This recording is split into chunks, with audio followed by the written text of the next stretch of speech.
একটা গ্রামে ছিল রাহুল নামে এক ছোট ছেলে। সে খুব গরিব ছিল, কিন্তু সব সময় সত্য কথা বলতো আর ভালো কাজ করত। একদিন রাহুল স্কুল থেকে বাড়ি ফেরার পথে রাস্তায় একটা মানি ব্যাগ পেল।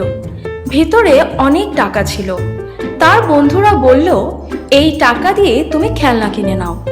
কিন্তু রাহুল বলল, না, এটা আমার নয়। যে হারিয়েছে সে হয়তো খুব কষ্টে আছে, আমি এটা ফেরত দেব। সে মানিব্যাগটা নিয়ে বাজারে গেল।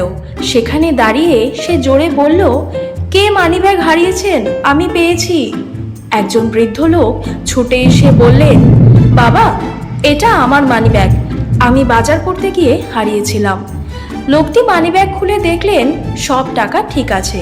তিনি আনন্দে রাহুলকে আশীর্বাদ করে বললেন, তুমি খুব সৎ ছেলে, তোমার মতো মানুষই পৃথিবীকে সুন্দর করে তোলে।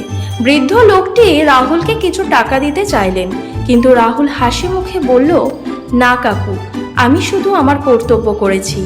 তো ছোট্ট বন্ধুরা, এই গল্প থেকে আমরা এটাই শিখলাম, সততা সবসময় সবচেয়ে বড় গুণ। সৎ মানুষকে সবাই সম্মান করে। আজকের এই গল্পটি তোমাদের কেমন লাগলো